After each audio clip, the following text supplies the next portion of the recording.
Viewer discretion is advised.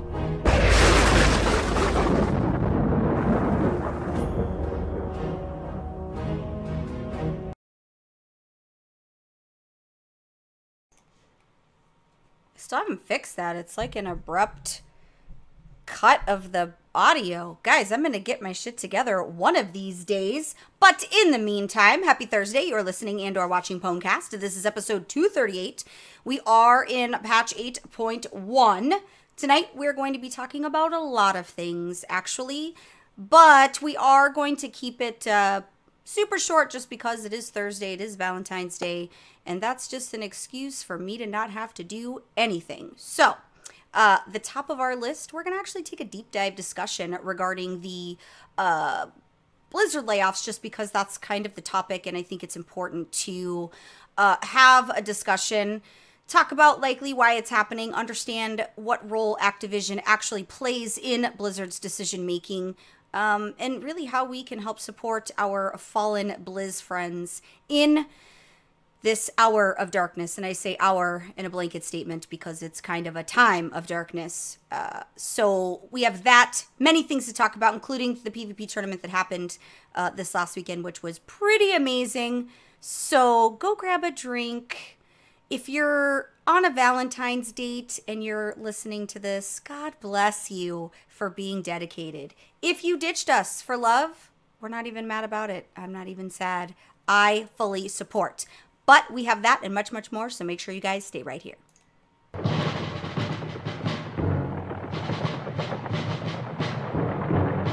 In 2014, a crack commando unit was banned from trade chat for comments they didn't make. These men and women promptly escaped from the Stormwind stockades to the Ironforge underground. Today, still hunted by the trolls of trade chat, they survive as soldiers of fortune. If you have a problem, if no one else can help, and if you can find them, then maybe you can hire the Pwnecast.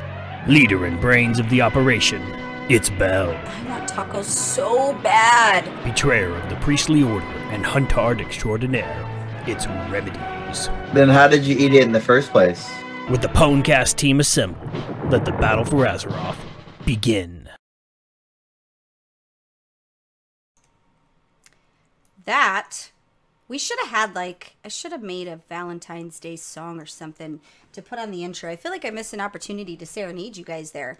But since probably many aren't going to be watching live today because it is Valentine's Day, I could always maybe, like, add one in for those listening to this on other means. So let me get my act together here and pull up all my things. Bertha's been acting a little weird. Suppose I should unmute Rem. Turn around every night. That's not awkward at all, but welcome back. If you are new to Pwnecast, my name is Belle, and I apologize, but I thank you for joining us on this fine Valentine's Day. With me is my co-host with the Ghostmost Remedies. Welcome back, Rem. Hi, yeah. Casper now, I guess. I mean, I don't know. All my friends define what they do on a daily basis. It is not I. But because we have a lot to cover in a short amount of time, because I'm going to try to keep this to an hour.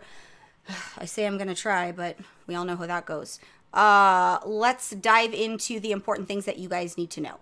So for Tuesday's reset, which is the 19th, the weekly event is going to be time walking. So go in there, get your time walking done.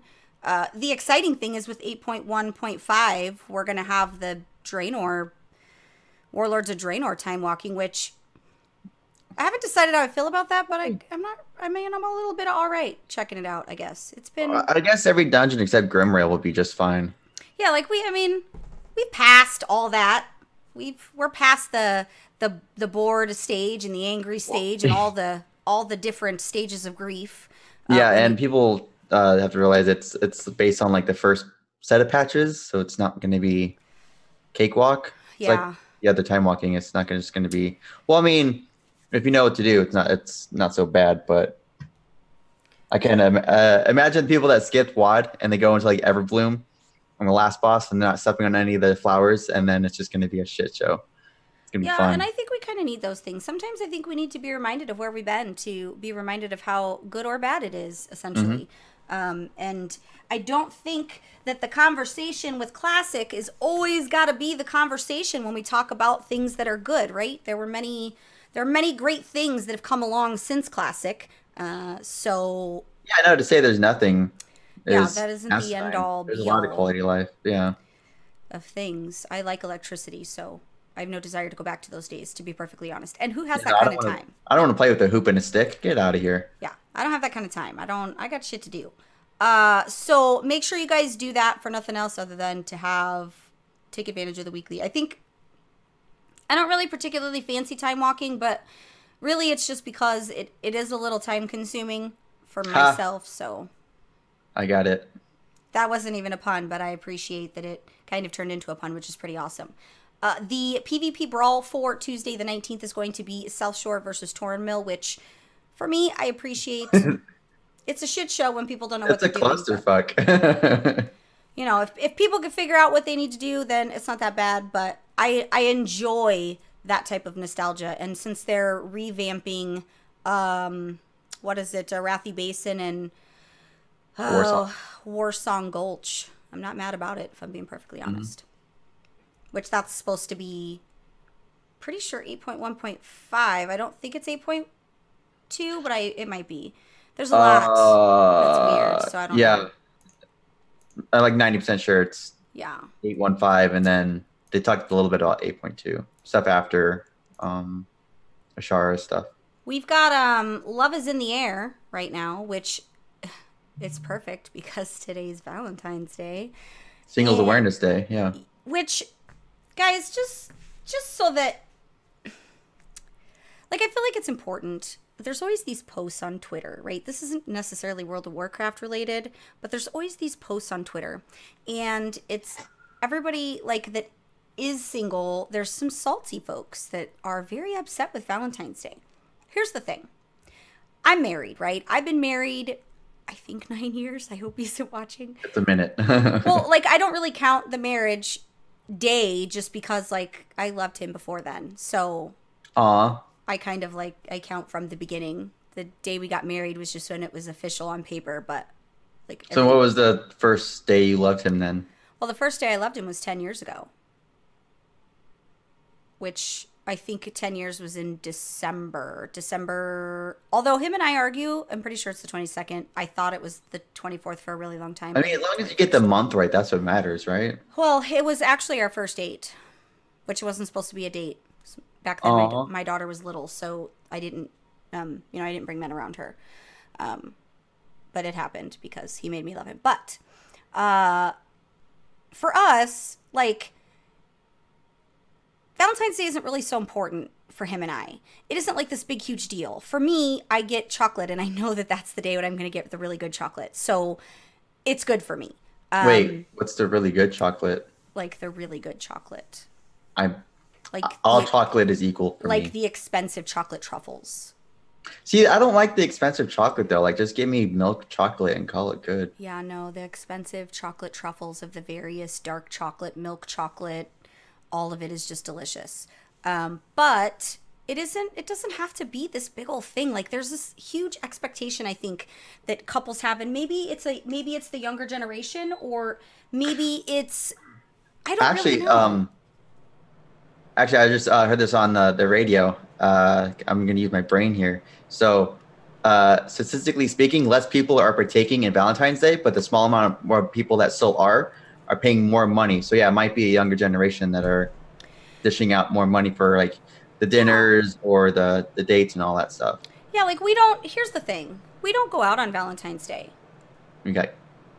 Has anybody ever actually been out to a restaurant on Valentine's Day? You never go on the actual day. That's just chaos. Like, who actually goes out on Valentine's Day? Because I can't imagine fighting 1 million people at every restaurant in the next 20-mile radius. Well, usually the weekend after is fine. It just doesn't make any sense to me. I can't... It is not something that I need to do to know that I don't need a day for me to love my husband. Yeah, any other day should be fine, right? Like, I don't need any of that. Oh, that is adorable. I would not have gotten married personally on Valentine's Day, but that is just because then I would have to celebrate it. So, Right.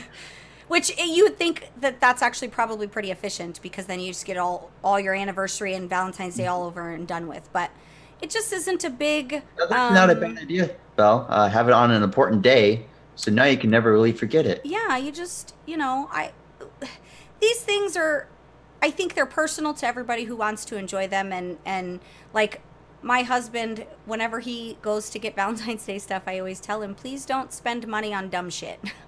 Like, I don't need all the ceremony. Yeah, roses will die. Chocolate will make me happy. Well, he got really, this year he was really smart, which I actually forgot it downstairs. If you're watching, if you could bring that up to me, hun, that would be great. But he actually got me flowers in a pot so I could put it on my desk because I don't particularly care for a lot of flowers. I just like the smell. Smell is like, that's really what I enjoy in the flowers. What about just like Glade that smells like roses? Yeah, same difference. And I can't, and there's flowers that smell better than roses. And to be perfectly honest, yeah. I don't want him spending $100 on 12 shitty roses that are going to die tomorrow. That just doesn't make any economical sense for me. Not in this day and age where I have things I need to buy off Amazon, guys. This just doesn't, but Yeah, that $100 get you a new SSD. Like, now you guys got me off track because now I'm giving you guys Valentine's Day life advice. But for us, there isn't so much ceremony. There's things he likes to do, and I can show him I love him every day. I don't, but I could. If I chose to, I could. But if you have a sweetie in game, and I don't know if NPCs count here, so I'm not going to judge you if there's a particular NPC that you may or may not fancy. What's your boats, guys? Like, Yeah, like I'm not going to judge you, but I wanted to talk about the updates that came this year, and also to remind you that the Love is in the Air stuff is required for the What a Long Strange Trip. So take advantage and get that stuff done. Even if you haven't started, if you're brand new to World of Warcraft, you haven't done anything for the What a Long Strange Trip, every major holiday event, it's the time to start because it's one less thing you have to do. It took me 3 years to get mine done, but to be fair, like a whole year I forgot that I was even like working on that. I mean, it took me 7. I mean, it's all good. Like, I spaced 3 or 4 holidays for 2 years in a row and was just like, oh, well, that's awkward. But you definitely want to make sure that you get that done. But remember, you have to be at least 110 or higher to be able to get the Love Rocket from the Crown Chemical Co. It's Crown Chemical Co., right? From that dungeon. Oh, If you're under 110, you're not going to get it. So if you're hoping for that, don't do it because that's not fun for anyone. But unless you're a masochist, then go for it. yeah, and everybody really wants a pink Love Rocket. Like, who doesn't? That's like on everybody's lifelong to buy list. Yeah, Secret's got one. I wrote it once. Yeah, I'm sure he does. I think I don't know how, didn't he get it last year? Yeah, he did. He did. The only one I really cared about was the Headless Horseman mount. And once I got that, I found, like, I'll randomly do it just for shits and gigs, but it doesn't, I got a fair amount of XP on the Druid yesterday because I pulled the Druid through the dungeon just to see what the XP was like. I leveled in the dungeon actually, which was pretty nice. I mean, I was almost there, so, but I think it was like 30 or 45k question mark. But go get it done. Now, remember that the mount drops from the heart-shaped box. So if you're expecting the mount to just appear when you kill the boss, that's not the case. It will be found in the heart-shaped box that you have to actually physically open, just like the Headless Horseman comes from the pumpkin. Let's see. So the necklaces that drop are eye level 365 for level 120 players. So if you're level 120, 365 is what you can expect. But it's kind of ridiculous because why does it matter? We have a necklace. That whole thing is just weird to me. But I'm trying not to judge. The new item is the Petal Feet Lovely Hearthstone, which I think we talked about 4 or 5, maybe 2 or 3 months ago when we were talking about the various Hearthstones that you can get. Oh yeah, why have they been adding different Hearthstone effects to all these different holidays? It's really random. I think it's to give people a different way to, like, piece the fuck out. Like, maybe you want to be surrounded by hearts and just vanish. Like, I guess that's kind of cool. For me, it's just, I don't know. It isn't something like I'll try to get, but if it happens in an organic fashion, that's cool. Yeah, then okay. Yeah. It's only 150 love tokens. However, now is the time for everybody to farm the lovely charms. The reason being, you can sell them outside of season and make some good cash. So it's good. The cash money. Yeah. Well, you know, and I was talking shit on the Hearthstones, and then I did check the Halloween one and was like, oh, maybe I shouldn't talk shit because that's actually pretty cool, the animation. So I agree with you there, Draven, 100%. Let me just make sure that there isn't anything, because I've always wanted a true silver shafted arrow also, in case anybody's interested. But the Swift Lovebird, people still buy it, so you can still make money. I don't want to tell people what it requires, but you get the charms, sell the charms, make some money, or sell the whatever. Sell the bird. I sold my bird. I got it and sold it. It's an ugly bird, but people still get it. Oh yeah, it's ugly as shit. Like, that bird looks like... It hit every branch on the way down on the ugly tree. It looks like a hot dog and an ostrich had a baby, and that was the result. A dried, like a sun-dried, wrinkly hot dog and an ostrich had a baby, and that was the result of that love. Which... It's actually pretty accurate. I'm trying not to, like, insult this poor Swift Lovebird, but it's pretty ugly. But if you're rocking it, guys, rock it with pride. Like, go and just rock it on the rocket. Yeah, like, do whatever makes you happy. If that ugly ass bird makes you happy, then I'm not gonna dissuade you from that happiness and joy. Now, let's get serious for just a second and let's talk about the hatching of the hippogriffs. That happens actually on the 23rd. Guys, it's hippogriffs. Like, this shit is cute. It's adorable. I love hippogriffs. They're easily my favorite mountain game. Not all of them, but 99% of them. Just the silhouette and the way they are. It's just, they're one of my favorites as well. I like that their flying animation and their ground animation is very fluid, and it doesn't make me want to throw up. A lot of the mounts do weird things, and I like that they have feet. I don't like flying mounts that don't have feet. Oh, they just kind of hover? Yeah, or even if they have feet, they still hover? Yeah, that's really weird. I can't. I need Looking at to you, run. part of the aspects. And, you know, it's funny because I don't actually like flying mounts that much. Outside of the hippogriffs, like, I would prefer to not use a flying mount 90% of the time. They're just convenient, yeah. Like, I'm one of those people that really loves the horses. All the different types of horses. I just truly love horses. I don't know why. I mean, IRL maybe. Well, Belle looks hot on all the horses, including the chestnut mare. Like, she rocks those chestnut mares. Or like right on the Palomino. I feel like the chestnut mare rockin' maybe had a different connotation Chestnut than what I was. hair. Yeah, I might not have been intending that. I might have made it weird. Yikes. I mean, I do play Alliance. That's why I have so many horses. I have every horse you could purchase. Like, even the little, like, 100 gold horses. I have all of them. I don't use them all, but I have all of them for no particular reason other than horses. Which, I mean, it's horses. Yeah, Draven, don't be a naysayer. Yeah, don't be a naysayer. I'm not going to do the horse neigh because that's just weird. I feel like I probably could, though.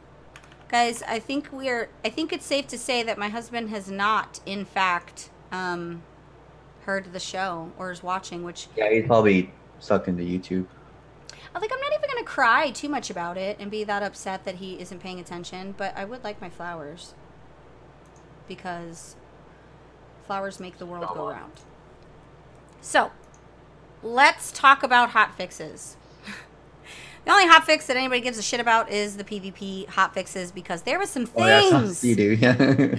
There's some things that are happening. Now, I am not a healer, so, I mean, I heal on the monk, but I don't PvP heal. I couldn't tell you the first thing. I couldn't PvP heal my I didn't see those numbers. Oh, God. So, here's the problem that they were trying to solve. If anybody watched the tournament this last weekend, some of that dampening went into like 70%. Now, I realize I'm being a little dramatic, but it was pretty close, if not. Yeah, I didn't watch every match, but yeah, I saw some of them like at 40, 50. Usually they cap out around that number, but it kept on going. I was like, holy Oh, shit. yeah, it went past 60 a lot of those games. That's crazy. So the problem, just so everybody is aware, that's what they were trying to solve. They were trying to solve the live lordism, and the dampening in general is supposed to help bring the game to a close, right? When you've got two worthy adversaries on both sides, that dampening serves a purpose, and that purpose is to try to bring it to a close.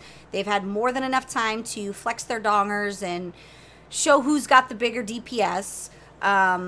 So the purpose of dampening is just to do that. It's to bring it in and get it done. Now, there was... I don't like to use the word exploit because I feel like exploit means something different. In a negative way? There was some type of bug with neurotoxin. I didn't actually understand until I read some...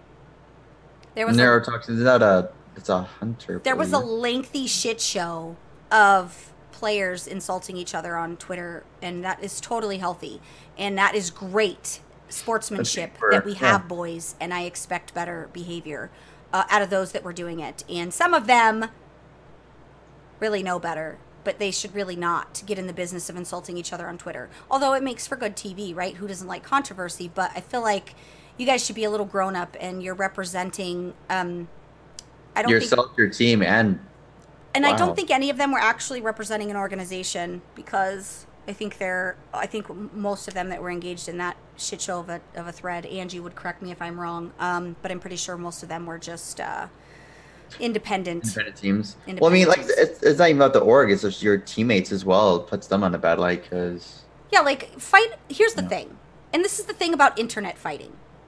In anything, whether it's fighting about the raid or, fighting about whatever.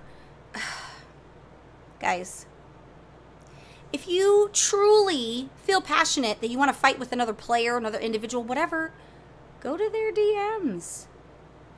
Get a big old fucking circle jerk DM train going on Discord, and y'all just fucking run amok. Is it only fun because it's public? Is that the appeal? I think that is the appeal, honestly, because, I mean, even when people, like, yell at someone in whispers, they always bring it to Twitter or something. Yeah, that's just so bizarre to me. Yeah. Like, if I don't understand that kind of behavior, really. Like, there's times when I've lost my cool on the internets. Who hasn't? And really, Angie, that you were just bringing me to that exact point.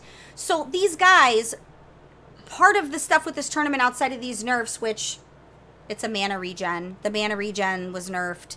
That's the biggest mana regen nerf I've ever seen. Yeah. That's insane. Druids, well, I think they did all of them, but only a few of them needed to actually not be nerfed per se. I think they needed to find a better solution to the dampening, and I don't know that affecting the mana regen is the proper solution. But I don't know. No, CD said something like, "Oh, all this is gonna do is make us drink more. Like it's not gonna reduce dampening." And throughout this argument that exploded on Twitter over people utilizing the bug, I'm going to call it a bug because I guess it wasn't intentional. I guess it's exploited because they exploited it, but there was this argument on some teams chose to take advantage and some teams didn't. And there was this big, huge thing about, like, you're not honorable because you chose to take advantage of it, and we're honorable because we didn't. Well, here's the thing, and that was the point I was going to make, is this was allowed in the tournament. I don't know why we're angry at each other, guys. This was allowed in the tournament. That is the real problem. The real issue is this shouldn't have been allowed in the tournament. Well, yeah, it's a lot like the first race. There was a bug that lasted that whole week. Then it's an important event, and this is even more important because, well, not more important, but it's just as important. And you can't have a bug like this that's altering matches that should be not altered in that way. Now, looking back, I think we could probably understand maybe why. Perhaps it was overlooked, which we'll talk about that later. There's a lot going on at Blizzard right now. And, you know, I can imagine that perhaps there was an overlooking, which isn't okay because this is, you know, we got to be better about this. This is, the devs have a job and they just, when it comes to tournaments especially, that's important because if players have a bad time in a tournament because every single tournament some shit's fucked up because we're not paying attention to it as developers, nobody's going to go to your house. Well, yeah, you have people not being interested in it because there's game Yeah. breaking bugs, but then you also have there's money involved. Like it's a monetary thing in the picture now. Yeah. And the points matter because the better you do in these cups, the farther you are, the better you seed, like the whole nine. All these cups in your placement, while you don't have to win them, you should probably strive to. Now, the argument about people who were using it and people who weren't, guys, the people who weren't choosing to take advantage of what was allowed in a tournament, whether it's an exploit or not, you're not holier than thou because you chose not to. You're dumb. Because if it was me and everybody's doing it, this isn't about like jumping on a bandwagon. This is about why am I going to handicap myself when nobody else is? Like, reality is just reality. I'm not saying it's not one of those things where you have to choose to cheat because that's not what's happening here. Again, it was allowed in the tournament. It shouldn't have been, and it was. Yeah, it wasn't like wasn't like a thing that wasn't well known about. Right. And unless everybody that was involved in the tournament got together ahead of time and said, we are not going to use this at all, we're going to have a gentleman's agreement. Yeah.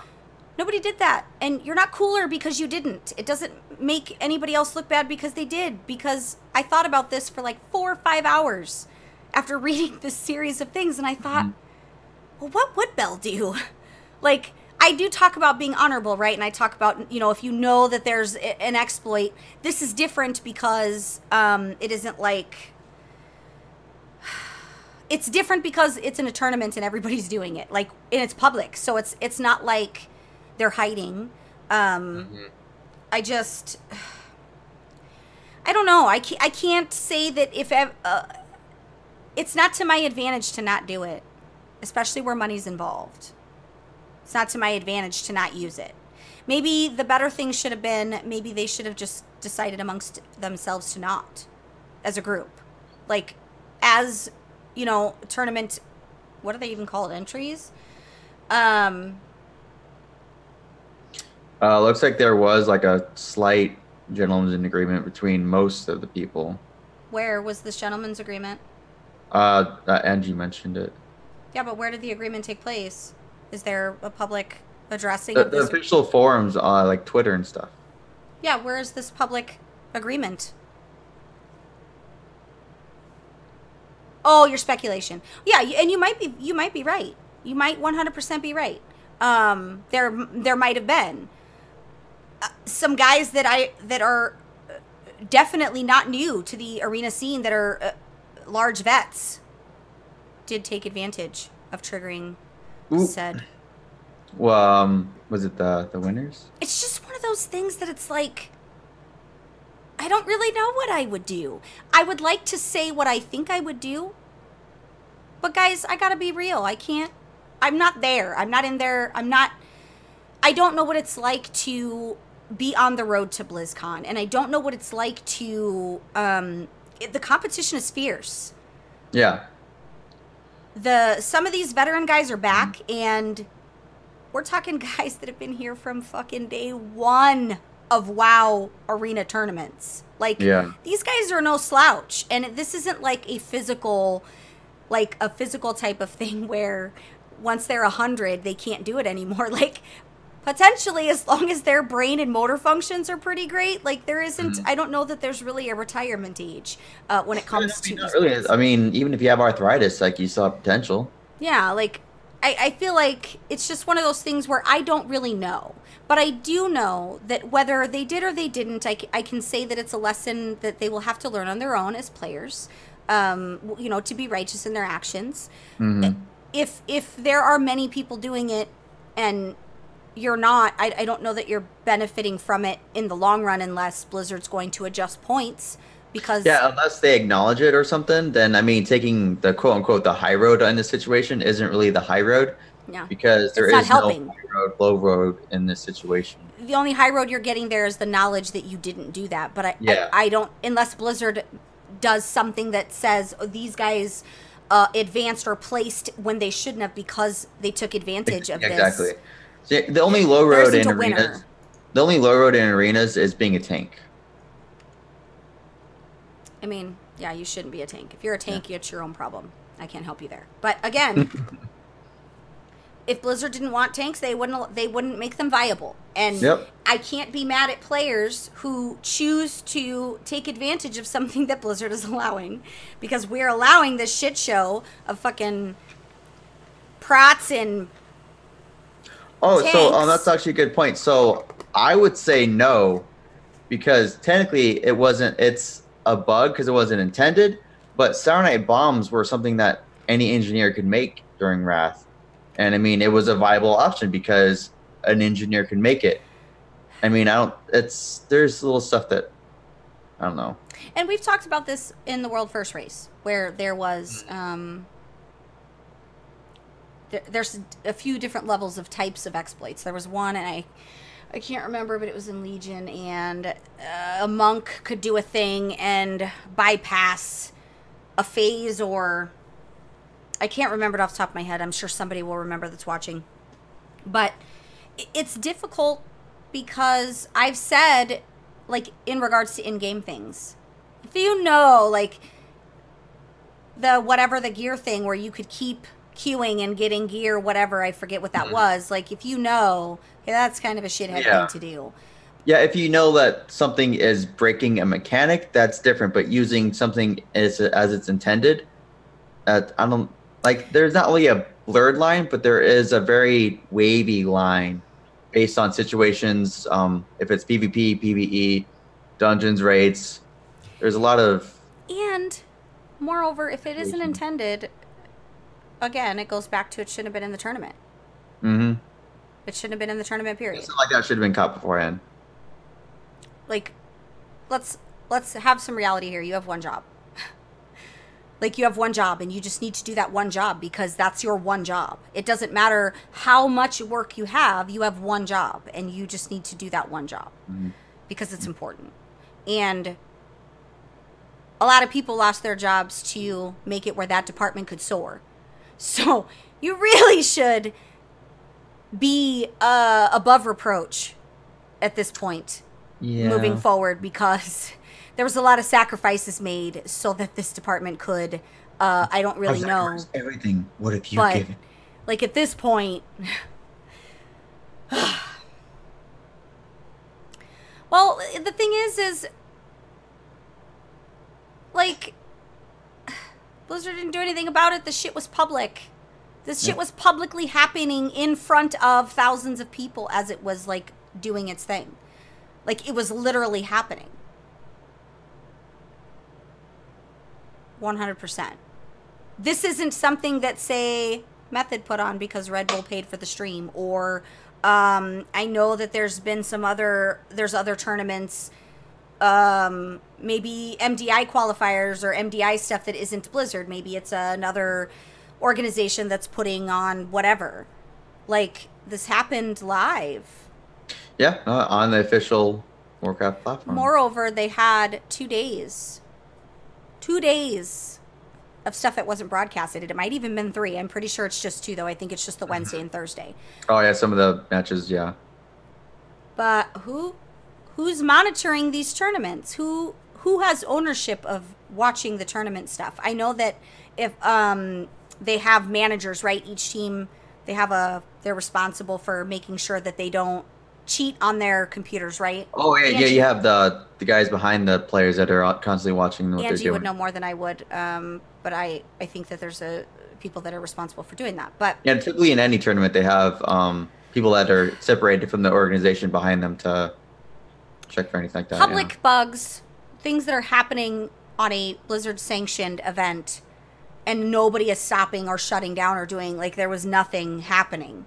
There was no at all I whatsoever. know they've done plenty of hotfixes that, like in the middle of gaming before. Oh, they don't watch 100%, and that's actually a good point. Maybe the larger purpose, or maybe the larger issue here is quality control while things are happening.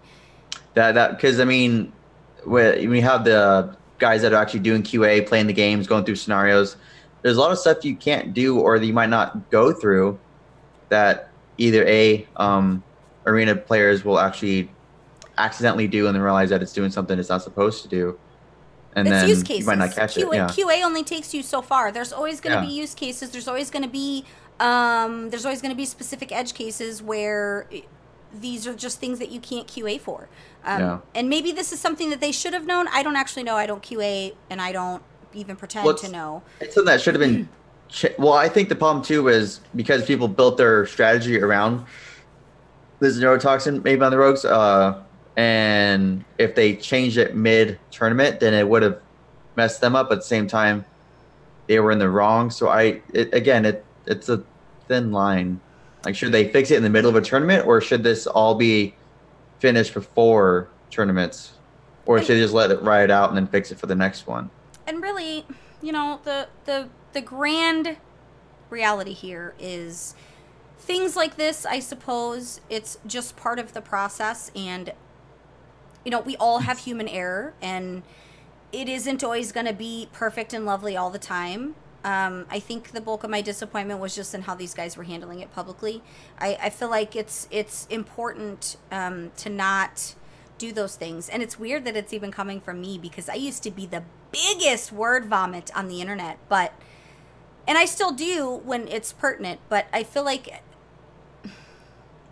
they should be bound to the same things that athletes are bound to, right? Like, you should have a certain type of way that you handle yourself online, even if you're not a player that's on a team. Maybe you're just on a team that you guys threw together, but you don't know what you could potentially get down the road.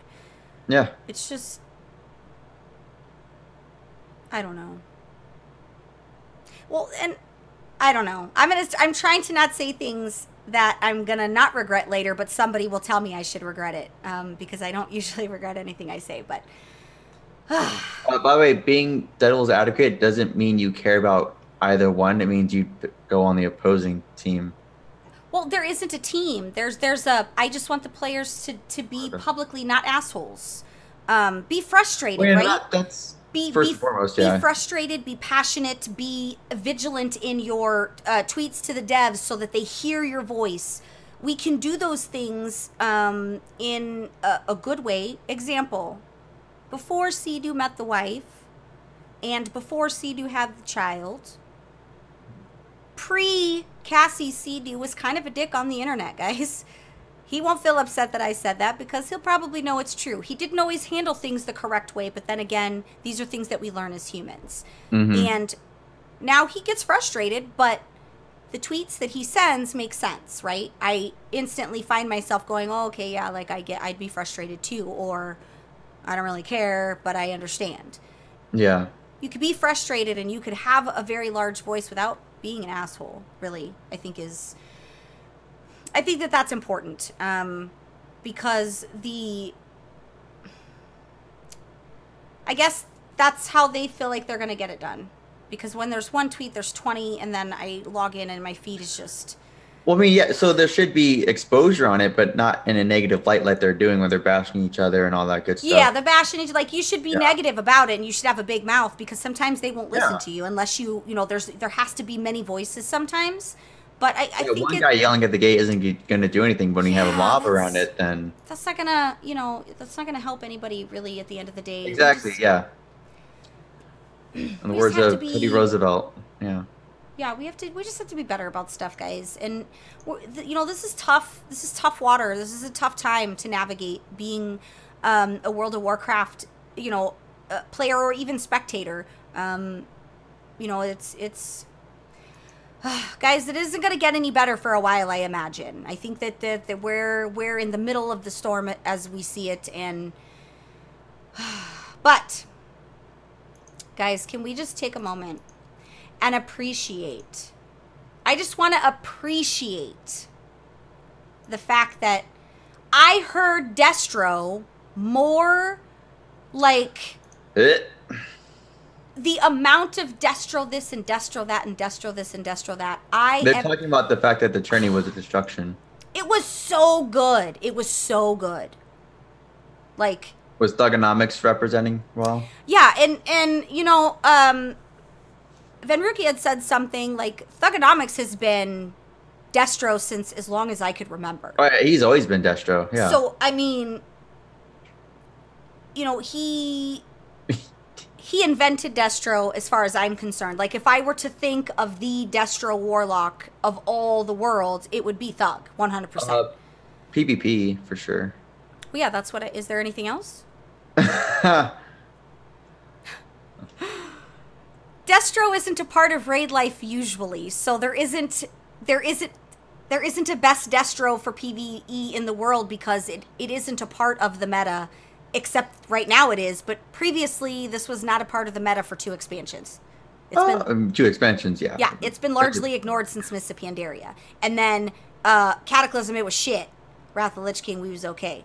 But it hasn't been a part of PvE life, really. It's only been the strong-willed who have kept the love for Destro in their hearts. But I watched, I had it on my TV downstairs, and I just listened, and Destro this and Destro that, and Venruki's like, I would never bet against Destro, and I was like, guys, this is so good for my heart. And yes, So Maldiva abnormal. originally was not a Destruction Warlock, just so that we're clear. While Maldiva is a good Like- Destruction Warlock, but Destro is not his roots. Of all those guys, it would be... it would largely be Thug. And I know Snuts has played Destro, but I think Demonology and Affliction have been his two. I when I think of him, I think of Demo for sure. And I don't actually think of Snuts as in terms of Warlock, although he plays an excellent Warlock. Snuts is Rogue to me in my brain mentally. So it's always been that way for Snuts. But so similar to how like Peekaboo's Rogue and like these guys play lots of other stuff, but it's kind of what they're memorable. I dampened you like moist dampened or like. Oh, I'm so moist. I nerfed your mana regen dampen like. I think you like hurt her soul by saying it. Which happened here, just so that I can make sure that I'm clear. I gotta say that I truly enjoyed the PvP, though. You know, there was a lot of people who were very upset. It's one of those things where I didn't actually know what was going on for quite a while. In a sense of, like, the topsy-turvy. Teams that I didn't expect to, I'm not going to say get very far because that hurts people's feelings, but what else would I say? Can somebody help me? Like, I'm trying to heal. I mean, didn't expect is still not like an insult because it's still saying like, oh, initially I didn't see you at this level, but now you proved me wrong. Being proven wrong, I think, is more saying good than bad. Yeah. Because you rose above all expectation. Holy crap! I had a stroke. Yeah, it's okay. Expectations. We're gonna be good. But it's really funny because I didn't particularly fancy Super Frogs, although I didn't hate them. I liked, what is it, Rubcub? I think it was Rubcub, who was on Super Frogs. But Rubcub is with I don't Jamil. It's not Super Oh, Frog. I don't actually know, guys. There's a lot of swapping that happens. I try to not just follow teams, right? Like, I care about particular players, so usually where the players go. Obviously, I don't have to tell you guys about Method Black because you guys already know they did pretty fucking phenomenal, and it took a lot to shut them down. But I think it is a testament that these guys on the Method Black team have been, I don't want to say they're underestimated, but I don't think many people expect them to get very far because they're not, I think they're seen as the less aggressive. I don't know how, because fucking Swapsy and Waz, and they're just on a whole other level, whole other playing field. It's going to be interesting to say the least. And, you know, they're probably going to come out swinging anyway. All the UE guys, UE, fucking Christ, because, you know, NA took home the win. So they're going to want to take that title back. But well, they can't have it. The joy of seeing some of these guys that have not competed in quite some time was just really, really good for me. It was nice to hear names like Snuts and names like Maldiva and maybe a little bit of Jamili, not really, just being nice. I mean, he was in it last year. Yeah, but he wasn't to me. Oh. But it's nice to hear and to see these things, because these guys get very, very down and devastated, and they swap teams and shit goes bad, and I hate to not see these guys compete because it's needed. These I'm not gonna call them old timers, but these OGs, man, they need to keep. Let's call them veterans, because that's what. I need to see some of these other guys in it. These guys I miss. I would like to see Venruki competing again. I know he's killing it on the casting desk, and I don't know who we could get to compete. I mean, he's still keeping his WASD warm with all the side stuff he's been doing. Well, and especially, like, when he gets that high voice, like that just about to hit puberty voice when shit's getting really exciting. What would you think about Zaryu doing tourneys? I've asked him several times, like, I would love to see Josh doing tourneys. Because personally, I think he has a skill level, obviously, but we don't really know if that's like, maybe he's in the works. I'm not 100% sure. Like, I feel like there's this thing going on because there's all these guys that are very public about their playing together, and I feel like something's going to happen maybe next year or maybe even halfway through, where there's going to be like this fucking Smash Brothers type of shit, and it's going to be guys that we don't expect. But I've asked him previously, both on the record and off the record, like, are we going to see this again?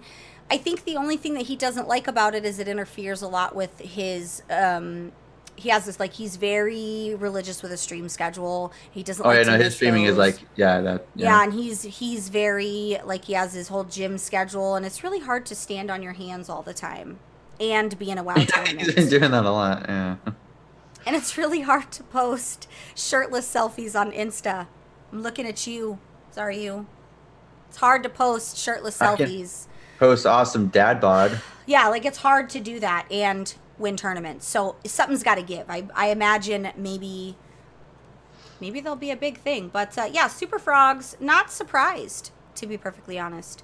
Well, because I remember it was last year or the year before, like, they were a favorite early on as well, but they kind of fell off. Yeah. I mean, the favorite, Orange didn't do so good. You know, they've been doing a lot of training though. Well, and Trill said and all that. Trill said I was not happy with the way that we played. I just love Trill because, you know, he's like a perfectionist, so it cracks me up. But you know, I don't think you have to come out strong. I think it's just how you pace it. And these tourneys are like, would you say they're like a marathon then? Because your objective is BlizzCon. So, I mean, would you really want to kill it every single tournament? Because, I mean, you might tire yourself out. You might get caught on something else. Because, I mean, by the time you get to BlizzCon, it's going to be doing the tourney on like 8.15 or 8.2. So the whole meta is going to change anyway. I think it's important for you to get your points so that you know that you could place where you need to place to be able to get in the qualifiers, right? So yeah. I don't actually know how these pros, I know how they say they do, but I would love to be like low key on like a call in the background, creepily just seeing how this, like, I would love to do like in the mind of a player and do like super documentary style shit, but What if they did that for a? I don't think they could because you can't like bleep out stuff like instantly on Twitch or something. But like for instance, in sports, sometimes they have like a mic on the helmet, and people can listen on like the commentary between the coach and them. Like, what would you think? Like, what do you think kind of conversations go in between that? It's not just yelling at DRs. I bet there's a lot of words that you can't bleep out. I don't really think it's like we think. One of the children's is knocking on the door, my dear husband. So if you're listening, can you see why they're knocking on my door? And I know it's a children because the knock came from the lower part of the door instead of the taller part of the door. So it was either myself knocking or them. Watching these guys live at tournaments, there isn't a whole lot going on. There isn't a whole lot of yelling. There really isn't. There is occasionally, but there really isn't a whole lot of yelling. In fact... I mean, they're hyper-focused and they're yelling out what they're doing, the CCs, DR, stuff like that. But it isn't, like, noticeable a lot. You don't really notice it a lot. You know, like, after the fact, right, where they win or they lose or whatever. But during, like, I always tried to imagine, well, what if I did that? Can you imagine? It would be just embarrassing on the internet because every emotion I would be feeling would be live on the internet. Yeah. I have no game face and things would be thrown. There just isn't. Those are things that you learn and I haven't. I guess you kind of have to have, not a different persona, but a different mindset when you're on the stage instead of just streaming or whatever. Yeah, I don't have that. I'd be... Fuck, I might throw a chair. Like, I don't know if... yeah, like, I would be like the John McEnroe of fucking esports. I could never do any competing. Competing is not... Which is weird because I'm highly competitive internally. The older I get, the less... Oh, yeah, you're extremely competitive, but that's... I guess it's like a different competitive that you'd have It's to old be. age. Really. What would it be, like etiquette competitive or... I just think it's control. I think it's discipline and control. Oh, shit, I can't go. Yeah, I think it's discipline and control, and I think these are skills that these guys learn and they refine, and I don't have the willpower for that. And I can admit it, you know, like, we are right. So, I want to talk a little bit about, I don't want to give it a whole lot of talk in the sense of, I'm going to preface this with, please,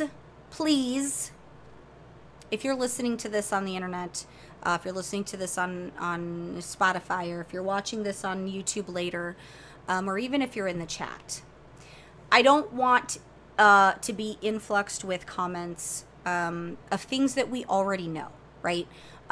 Or points that you want to make about what you think you know because you have a business degree that doesn't exist, or because you are an insider and know more than any of us schmucks do.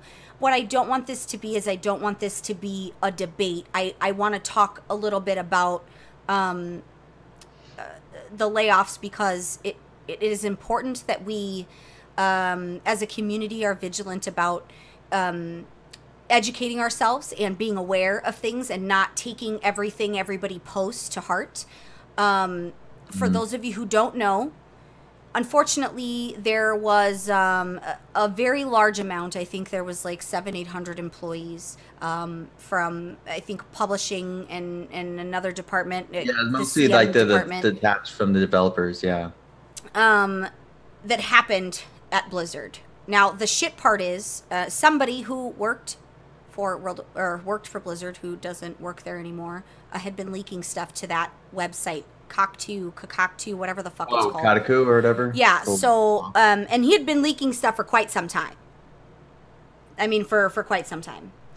And yeah, like, I'm going to get to that, Angie. That is on my list of things because I want to make sure that people actually get correct information instead of Twitter mindless regurgitation.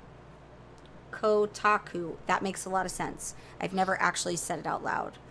I prefer Takis. I'm pretty sure I said Kotaku last time I was talking about that website. What So I don't particularly like this website in general because anytime they write about Blizzard, I don't know, was that guy, did he used to work for Blizzard or something? Because there is no, what's the word? There's no objective writing there. It's not like from like a third party. It's not like a detachment. It's like he just full on like Blizzard hate. Yeah, and maybe that's the design of their site.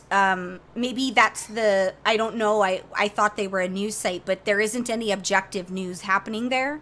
Anytime Blizzard's talked about, and it doesn't matter the game, it's not objective at all. Well, I've noticed that anytime like IGN or any of those independent news sites, like whenever it's a specific game that specific publisher doesn't like, they just make their whole article about bashing it, and it's ridiculous.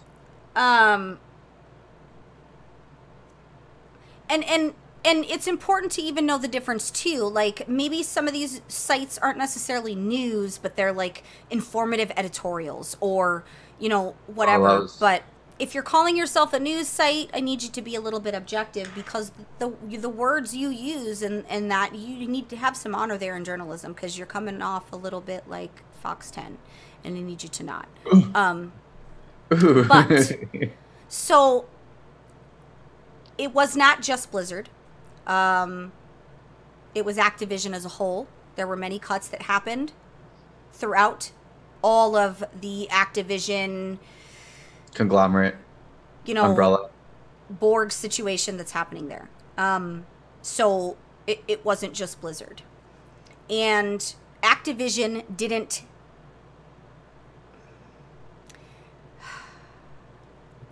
It's really difficult because I don't have any factual basis except things that I know. And I can't. Here's the thing. Wait, what? It is what it is. It was confusing on purpose. Here's the thing. It sucks. And the Bobby guy starting the call with, Bobby we've had the best year ever for sales, blah, blah, blah. Yeah, that verbiage was kind of... It was just poor all the way around. Yeah. And, to be fair, I don't know that they pay these guys to be talkers like that. I don't know what the fuck they pay these guys for. From a business standpoint, I think we knew this was coming anyway. And I'm going to tell you why. The Heroes of the Storm stuff was a huge indicator. Doesn't matter how big their year is, guys. And I just for a moment, let's ignore the X amount of $1 million bonus the CFO got or whatever. Let's pull that out of the equation and let's just talk about Blizzard. Yeah. It doesn't matter who's getting paid what, which that does matter in the grand scheme of things, but that isn't what we're going to focus on. Thank you. Heroes of the Storm. Oh, did we just get did we get a sub? Oh, yeah. We got a sub. My man Irish, we got a sub. I'll do the song for you after. So, Heroes of the Storm should have been an indication that they were trying to fix some things, right? That should have been a clear indication that something was wrong from a money standpoint. Now, I know visually we see X amount of $1 billion being made per year, right? Yeah. So, X amount of $1 billion, their best year yet. Blizzard has, how many employees does Blizzard have? Not Activision, Blizzard. I don't know. They said it was like 8%. Was it 800? But that's all of Activision. Is that not correct? Or does Blizzard have 9,300? Every single news organization was reporting it wrong. They were saying 8% at Blizzard was 800.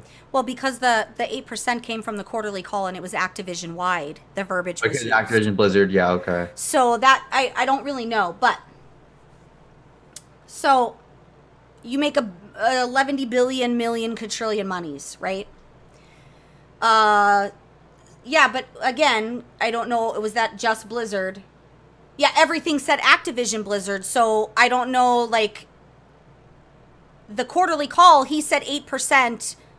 Activision, but I don't know if he was just referring to just Blizzard, because it wouldn't make sense that they would cut just 8% from Blizzard because they were cutting from all things. But let's just say, whatever the case may be there, for argument's sake, you make all this money. You pay your light bill, you pay your internet bill, you pay all your vendors, you pay all of your employees, you pay benefits, you pay all this stuff with your payables, the advertising, all these things. Then your stakeholders and shit, they're making their ends. So all this money is going around.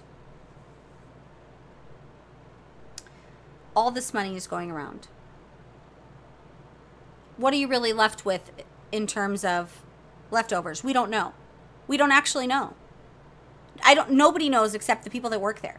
We can make assumptions. Now, before everybody freaks out, I'm not defending here. I am saying I think they had to make a tough decision.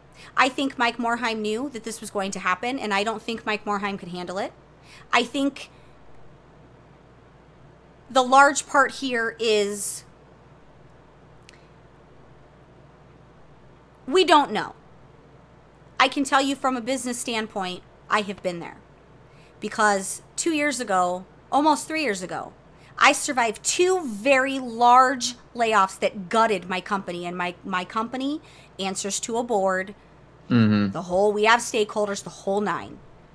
I had just started. It was like the first 6 months. And I would log in that next morning and 60 fucking people gone. That's insane. This happened twice. This was like the first time was only like 30 or 40, and the second time was like 130 people.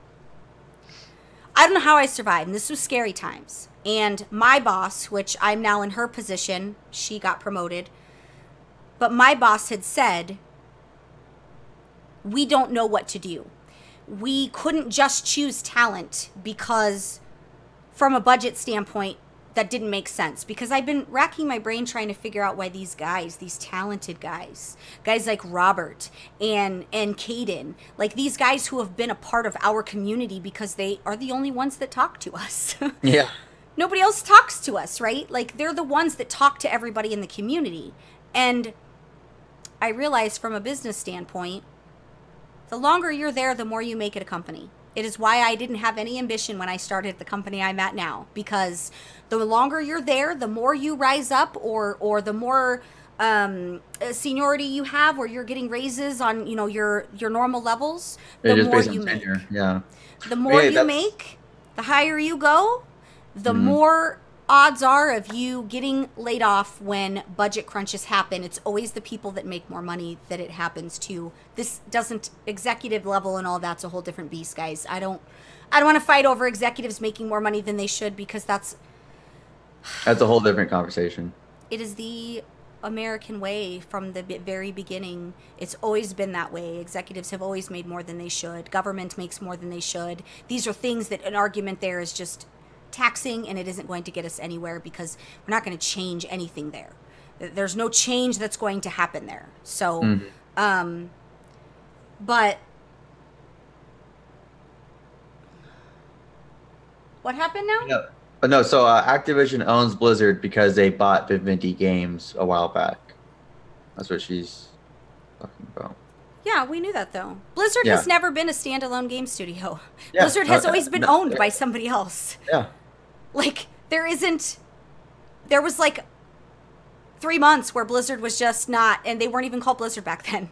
Like, Blizzard's always been owned by somebody. So, Blizzard's been, Activision purchased Blizzard a really long time ago. Like, it was before I started playing, if memory serves me correctly, or maybe it was around the time I started. I actually don't know the timeline on that. 2008.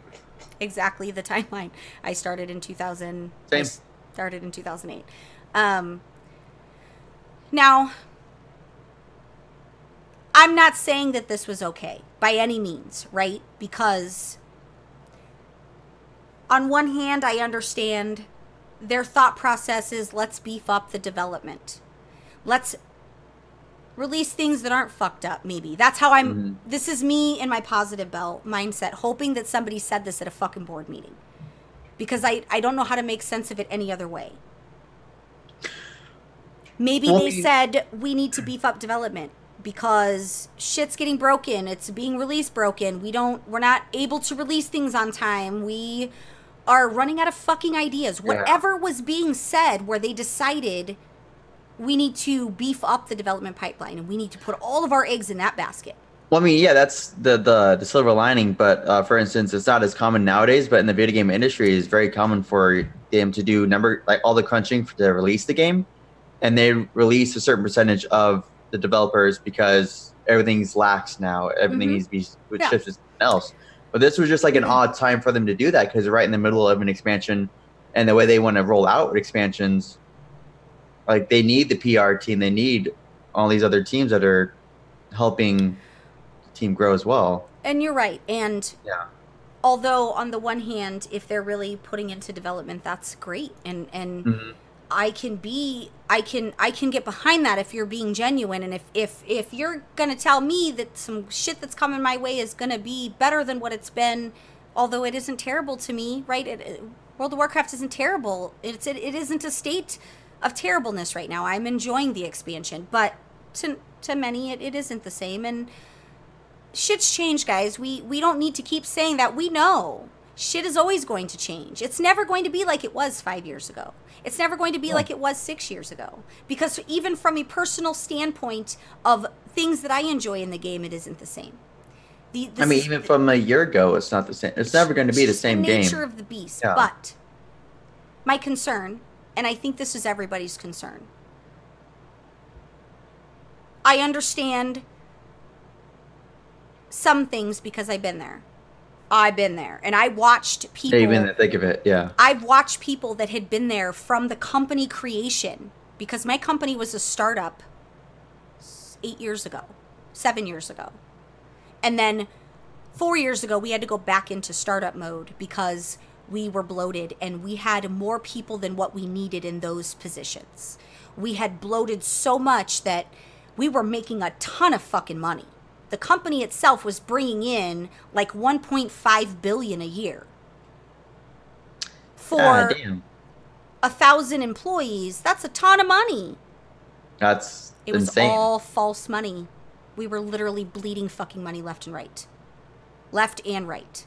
So much so that they were going to sell. There was all this stuff that was happening. In the end, this was the solution, and as tough as it was, because I watched people that trained me that had been there since the very beginning get let go, and I'm like, I just got here. Why am I saved? Why am I still here? Yeah. And now you're the director, so I mean... Well, and my boss had said very honestly, I don't have a sugarcoat for you, but the only thing I can tell you is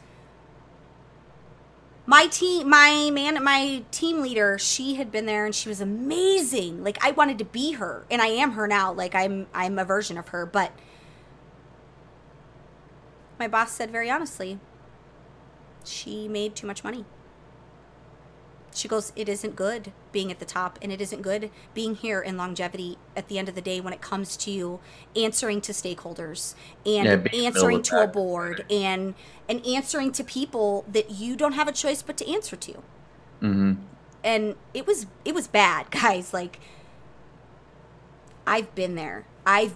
So I'm not trying to say Blizzard bloated, and I'm not saying that everybody that got cut didn't matter, and guys, you should understand that I was absolutely shredded from the inside. Shredded.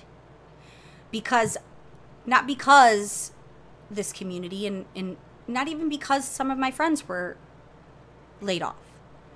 I was shredded because I have fucking been there, and I have been the brand new person who just started, who didn't get fired, and laid off. Excuse me, fired is different.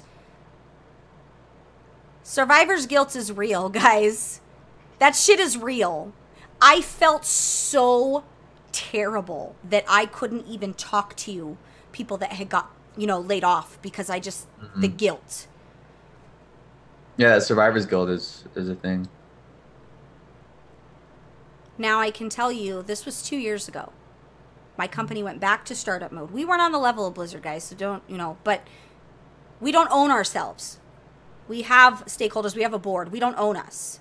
We are at their mercy. Yeah. It was the best decision looking back because we've been out of the red for some time now, and the longevity and what that gave us pushed us through. Now, we did the same thing. We trimmed parts of the company that had bloated, that were important, right? Needed, but they weren't the heartbeat of what gave us the ability to be able to make a product, because we make a product. We have proprietary product, and it went into development 100%. Now, I'm not saying that's what Blizzard's doing, and I'm not trying to compare the two because one is a giant and one isn't, but I am saying that I've lived it and I've seen the internal side of it. I'm not saying it's, why is it okay for so-and-so to make $15 million in a sign-on bonus? I'm not saying any of those things. I am telling you that this is normal in business. I'm telling you that my COO, when he got promoted to COO, he got a fucking sign-on bonus that I'm sure was probably in the millions. Probably a $500,000. I don't know, but I'm sure it was a ton of money. Because the alphabet leaders, that's what happens. That's a perk. It is what it is. I'm not saying it's right, guys. So before everybody gets crazy and is like, wow, this bitch is defending. It's important that I don't believe that anybody at Blizzard wanted to make this decision. I think it sucks for Jay because he just, there was no in-between time. They gave him, he got the position and everything was just like, he got a whole 5 minutes. Now, again, I don't want anybody to think I'm defending, because this isn't about defending. This is about keeping a mindset that is healthy, because it's time to knuckle up. We got work to do. Yeah, so just bouncing off what you just said, like it's okay to be upset, but don't just write off everything that Blizzard has done or will be doing. It's not like going to be a go against Blizzard now. Like, you have to be willing to support them, because if you jump ship, then that's going to hurt the people that's currently in development. Like, you just have to, I don't know how to phrase it without sounding like it's a double blade there. Yeah. Sometimes, and Draven, no and yes. The harsh reality of life is when you are a publicly owned company where you can't make any decision you want to, yes, you 100% cannot choose the man who's been here for 20 years loyal, who's making triple the amount of the guy we just brought in a year ago.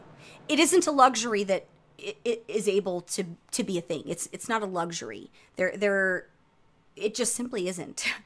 It is what it is. When you are owned by somebody else. Yeah, when it's a public company, you're just a number, honestly. Yeah. It's 100% the reality of things. It'd be different if Blizzard owned themselves, guys. If Blizzard owned themselves. How much do you think they're worth? I don't know, but I can tell you that Blizzard isn't the only one suffering. Yeah. It's bad. The gaming industry in general, it's bad.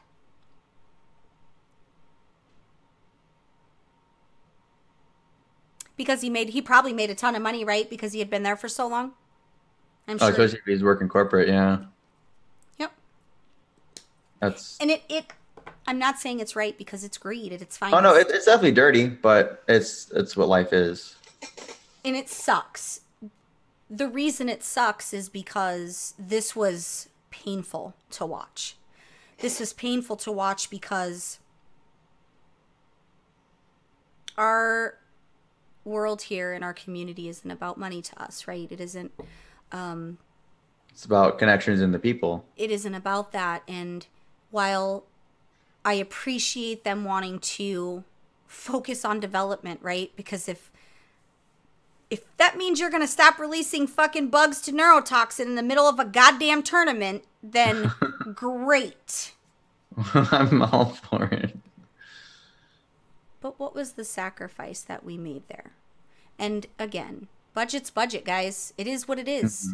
I don't think Activision controls Blizzard as much as everybody thinks that they do. Maybe they do. I don't know. I can't imagine that Activision would take something that was self-made essentially and say, we can make this better. I don't imagine if I'm Activision, I'm pretty fucking smart. Blizzard on its own is its own plane of existence. It has its own fucking con, for crying out loud. If I'm Activision, I'm pretty smart. I'm going to be as hands-off as I can while still making sure that all the fucking corporate gorillas are making money, right? Like I'm gonna give as much as I can until it comes down to when I gotta sign a check because I gotta pay, and where, you know, maybe, I don't know, that isn't for me to, stocks and company worth and points, and I don't understand any of that stuff, guys. We talk about it at my job, and literally my fucking eyes glaze over because I don't understand any of that. But now brings us to the overall picture, because I'm confident that this community is going to continue to band together. I see these other gaming studios that just came out of nowhere with the support, and it was super cool that all these people were, even like these no-name people were like, oh yeah, we're looking for these people, looking for that people. There's retweets and everything all over the place. It was like, I wouldn't say humbling, but it was just nice to see people reaching out. What hurts my feelings is Mike Morhaime was very, very specific about the way that he was with the community. He was specific about the way he wanted people to be with the community. And he was specific about that connection that these guys have to us. And though the last few years I've seen it less about us and more about,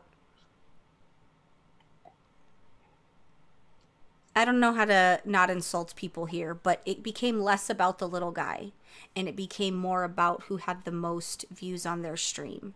And I'm not saying that was a bad thing. You need people to promote, and I definitely don't want to get into that because everybody deserves whatever they get, and you know, but we've talked about it. 2 years ago we had this conversation where I started to see the shift where it became less about the little guy and it became more about throwing money at I remember that because all the streamers were getting privileges and stuff like that. Yeah, like it became less about everyone and more about who had the bigger audience. And I said even back then, this is a dangerous road for them to go down. This is a dangerous road. And then look who shit all over them on the internet. Fucking literally, when they really needed it the most, the fucking people that they give the most to, literally, with their fucking circle jerk on the internet. Mm-hmm. Because again, they're not any more loyal than executives. Let's just be honest. Like, it's about what you can do. So my concern is what happens to our community. Because we've lost a lot. I mean, we have lost a lot of our connection. Where do we go from here? We don't even know who's fucking manning the Twitter, right? Who's doing the Twitter? I mean, yeah, Peculiar made a excuse me, a thing on Twitter was like, I don't even know who we talk to for PR now. Like, we didn't have, I mean, I had friends, but it wasn't because we were anybody special. Like, yeah, I mean, the official connection is a little bit different than. I mean, we had somebody, but we don't know if he's there anymore. Oh no, he hadn't been there for a long time. But I never. What do I ever need from Blizzard? Why? I don't. Nobody's gonna want me to interview them. I can't interview Blizzard. I wouldn't ask the questions that were approved. I would 100% fucking. Yeah, out of the 5 out of the 20, I would go 100% off grid, and it would be unsanctioned questions that would be asked live on the air. Nobody wants me doing a live fucking Q&A at BlizzCon, guys, because I would be asking the real questions, like, you know, the real important questions that matter. Yeah, why are the Garrisons still in the game? I love mine. I would never want them to take it out. I go to my Garrison every day, but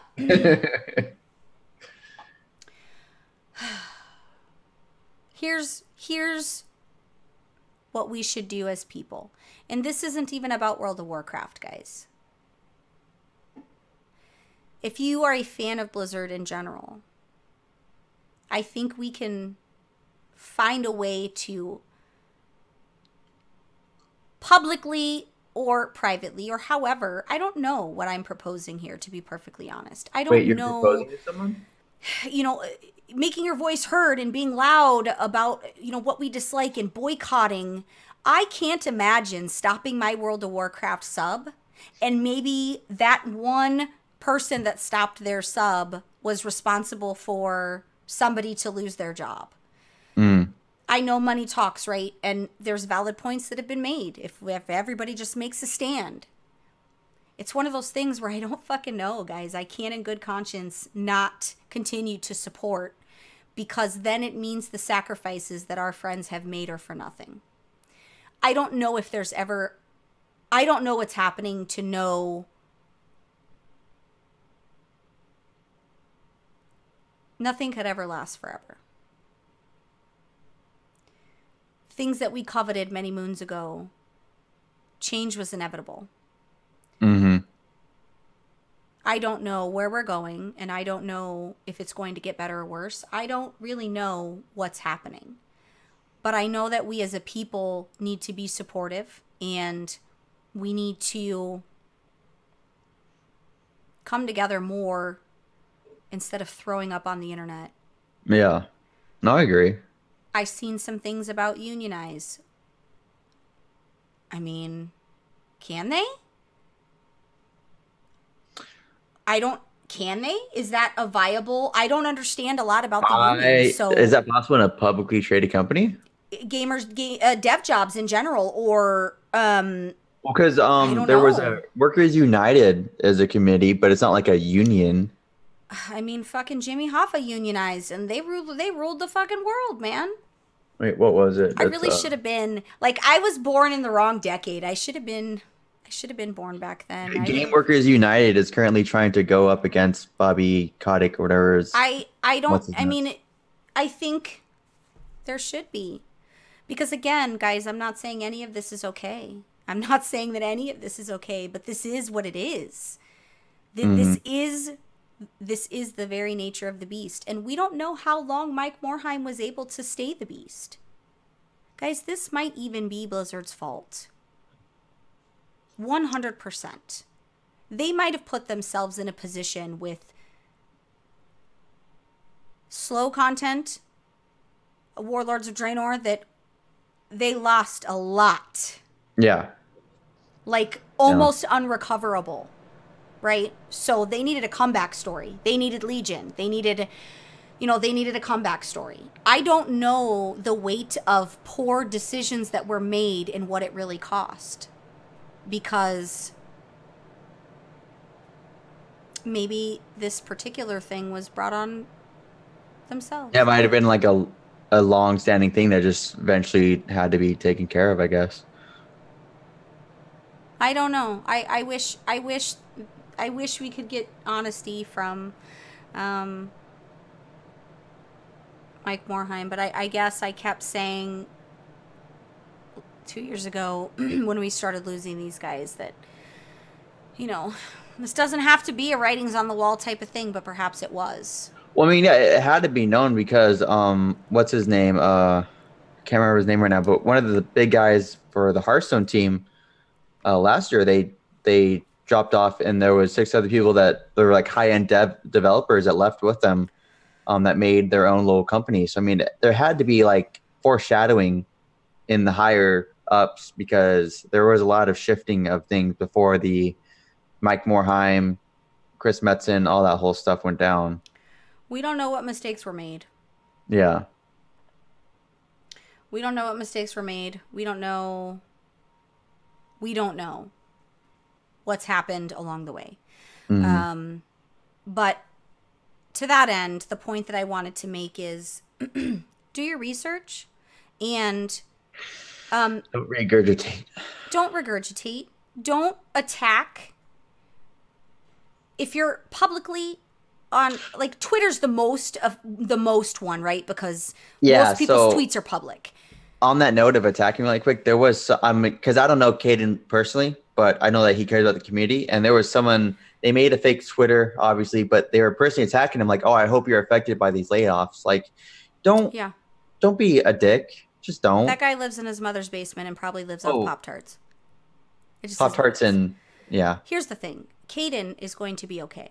And the reason Caden is going to be okay is because he has heart. And he isn't going to disappear from WoW. You're talking about a guy who literally sent me a DM after last week's episode. Literally.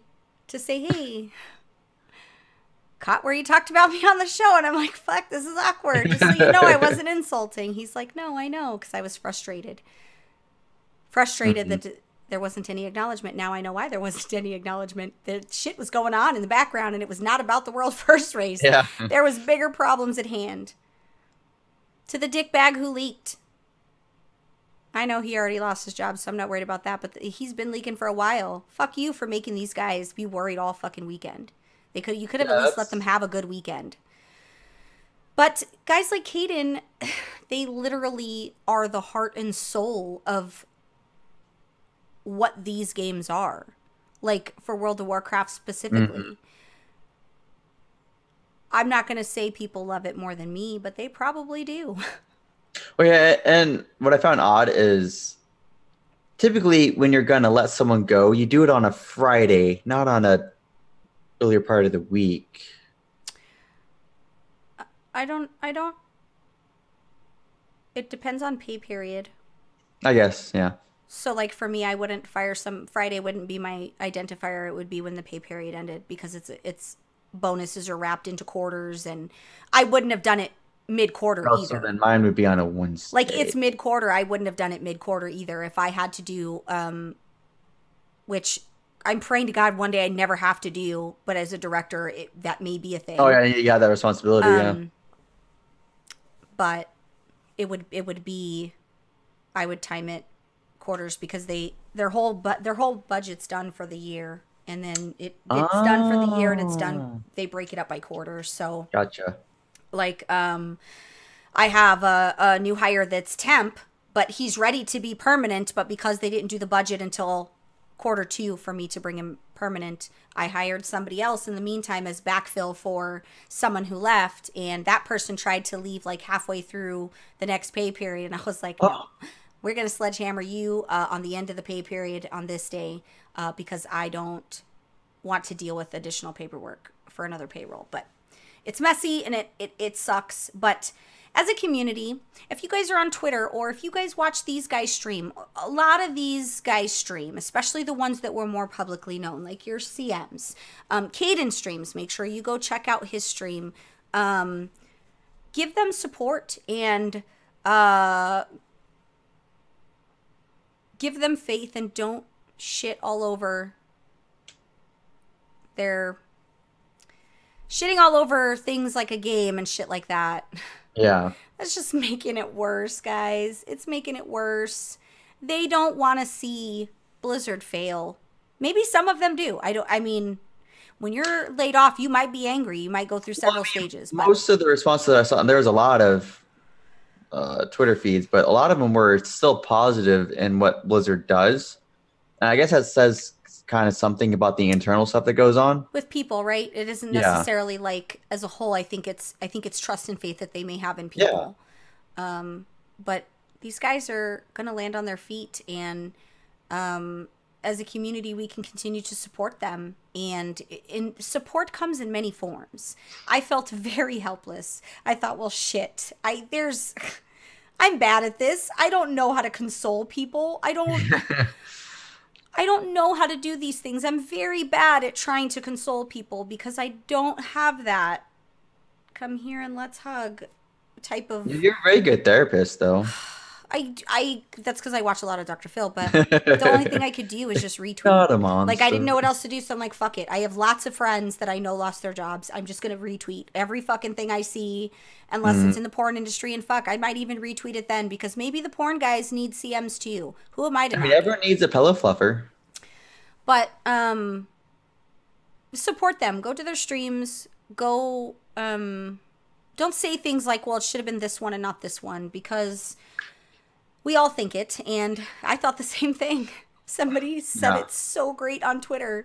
They were like, it shouldn't have been Caden, it should have been some other random, and I'm just like, I feel you, my dude, because I would have said the same thing. I would have went where the heart is, because that's, I'm a heartfelt person, genuine. We always lose the ones that care about the little guys, which sucks. Well, because I mean, when you're doing your job, and you care about your job, eventually you're going to make the money and that's probably what happened, honestly. It's been since Sarum. Sarum, again, didn't care that he didn't give a shit if we had 5 listeners or 2 or 1 million. He always made time to have a conversation, and sometimes I don't want you to treat me like I'm royalty, because guys, we're not. I want to have a conversation with you about things that you're passionate about and things that I'm passionate about. Yeah.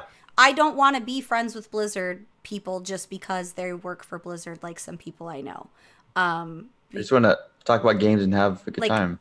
If I have friends that end up working at Blizzard, or I find out later, there's several of them actually that I had no idea worked for Blizzard until sometime later, but you don't need to try to be friends with people just because of where they work, because that hurts people's feelings, and that fucking sucks. And I had an individual in my life who, she just wanted a Blizzard friend and didn't give a fuck who it was. She just wanted a Blizzard friend, and yes, bitch, I'm talking to you. I know you watch. I know you're not logged in and you're watching, because that's what people like you do. But yes, I see you. Can't treat people like that. They matter whether they work for Blizzard or not. They matter. Mm-hmm. So it's like the people who only follow back when they look at your Twitter to see how many followers you have. Or you see who you are, and then like, no. I follow. Look at who I follow. I follow someone who has no followers, because your follower count does not define. Your follower count does not define how important you are to me, or what we vibe with, or how. Numbers is not my game, baby. If it was, we would be a lot more popular. Because I could sell out. Like, I really could sell out. But as long as people are aware that the only reason we're not is because we don't sell out. I could have a long time ago. I had the opportunity, but it doesn't do me When are we getting that Corsair sponsors? None of that's fun for me. I do want the new MSI laptop, though. God damn, that thing is beautiful. But at $3,000, it ain't happening. Shit, that's like 5 months worth of rent. It's only times like that I wish I was like a pro player. Because I'd be like, damn, if I could just get that, that would be hopes and dreams, man. But if you go to Redbubble, you can get some sponsors. I could give you some, I could send you Pwnecast stuff. You could be shot glasses and stickers. Yeah. Actually, I am thinking of doing some t-shirts. Somebody was like, let me do t-shirts for you. I was like, okay. We do have hoodies. Well, like, they want to do like some of our sayings on a t-shirt. Oh. So I told them they could. I mean, we're not really that important, but I'm going to give Angie some sponsored swag. Pay me enough money, I'll mail you the hoodie. I'm going to get Angie some sponsored swag so she could say she's sponsored, because sponsorship's important. Okay, before I forget. Oh, that's actually a good idea. Let Belle live on the t-shirt. So I can't imagine anybody would buy that, but Flo would. I would probably sell it to him. Okay, so let's talk about a few things first, and we'll kind of start winding down. I wasn't gonna do too much on actual like stuff. The majority of it I wanted to just. I wanted to talk about it. I know a lot of people didn't actually do podcasts, and I didn't want to do additional mudslinging, and I wanted to continue to keep it positive, and it's important that you guys educate yourself. Don't just read some shit on the internet and take it as word. Somebody posted on fucking Twitter that people were let go and they didn't get severance. Not true. Don't Not Don't true. And I'm not going based off J. Allen Breck's post either. I know for a fact that they did get severance.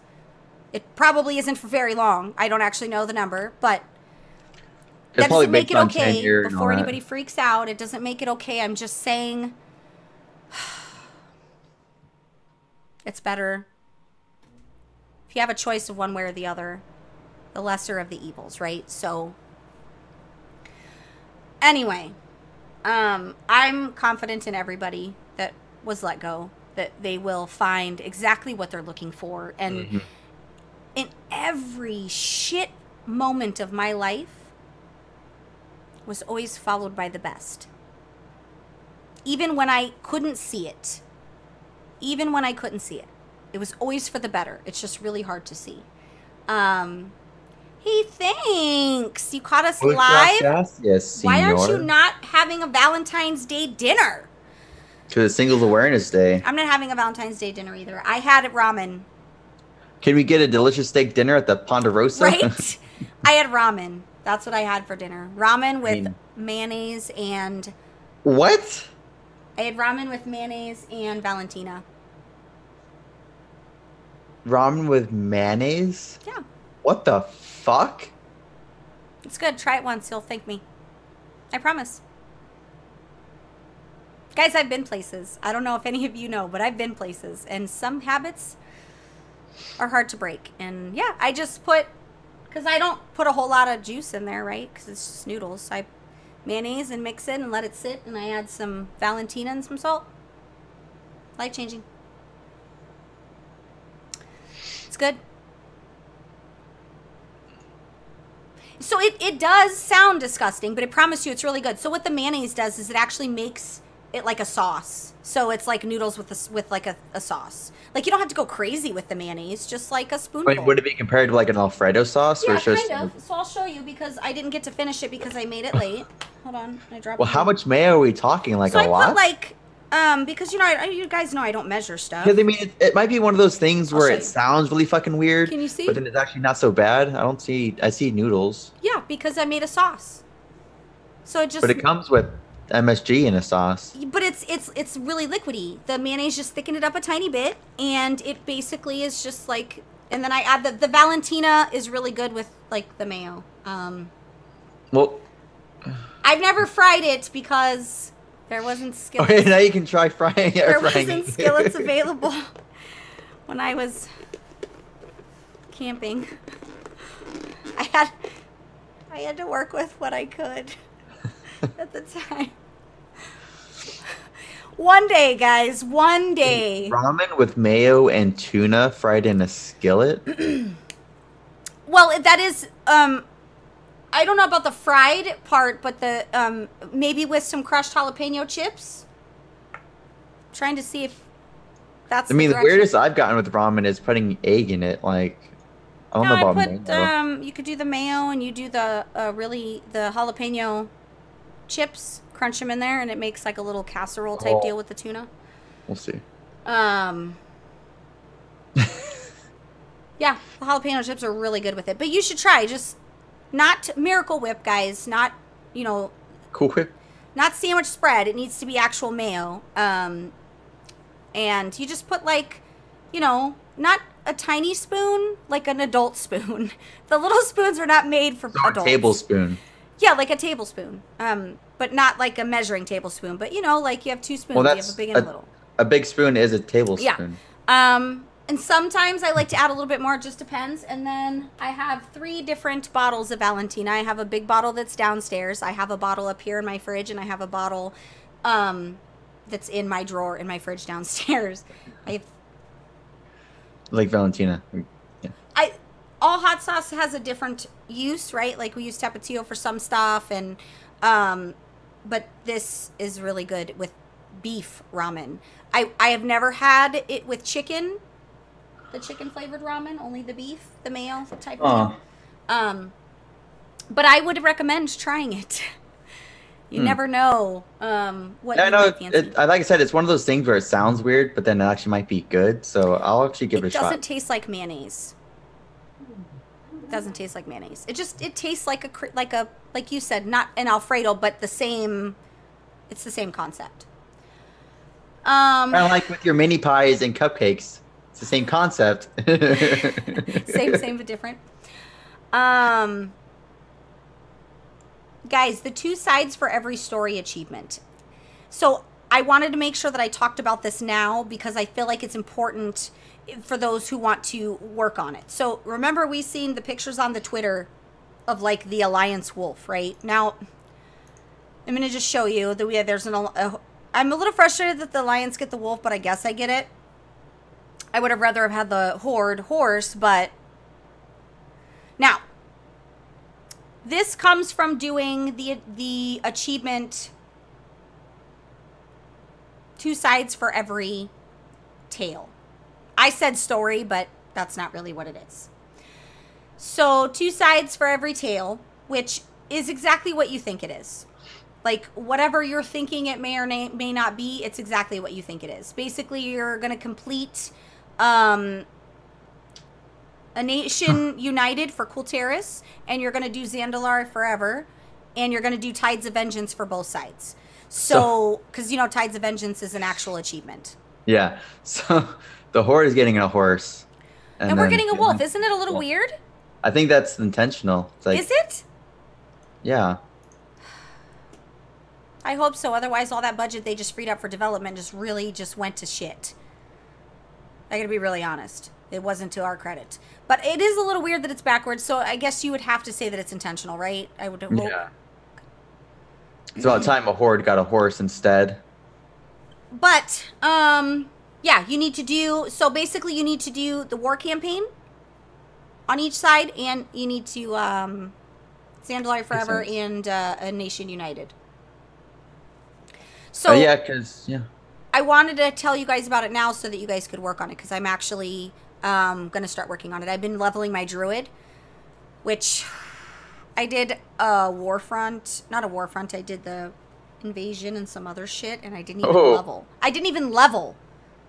I was annoyed. It was like 4 hours later, and I still didn't level. And I'm like, 4 hours? Feels broken to me. Yeah, I was in there just making it happen. I got frustrated. Because you only have to do 4 objectives and then the main one, and then I didn't even get a level.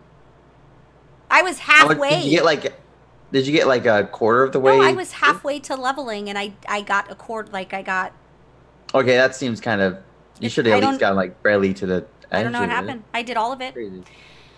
But I wanted those that wanted to work on it, especially if people are saying they don't have anything to do if they're not doing active progression or anything like that. Yeah, level the other faction. Do the other side. I started... Sorry, I almost went through puberty right there, guys. I did start going through the stuff and the things so that I could level the Warlock, Belisand, on Horde side. So... Ooh. Guys... I wanted to talk about some stuff for gaming stuff, but I think I'm going to save that for another time because we were already kind of a little talking about emotional things, I feel like. But I do want to I want to give my Can You Not, and then we can talk about what we did this week in WoW before we close out the show. So for my Can You Not, guys, I need everybody to pay attention. This is really important. So I need you to really pay attention. Can you not sit on your fat ass fucking mount on top of the mailbox, on top of the fucking quest giver, on top of the vendor? Do you have to get the world's biggest fucking mount and just sit there? Is that like a rite of passage? Do you think that shit's funny? Like, what? And it isn't even... normal size mounts. It's literally the biggest fucking mount ever. Can you not be a lazy cunt? Just dismount. It's not about being a lazy cunt. It's literally to annoy you. So I don't have a Can You Not, but I do have a quick story. I did that stuff in Halfhill because I was on a PvP server at that time. So we'd sit on our big mounts on one of the vendors. And so when they're trying to click the vendor, they'd click you, auto attack you. The guards come and kill them.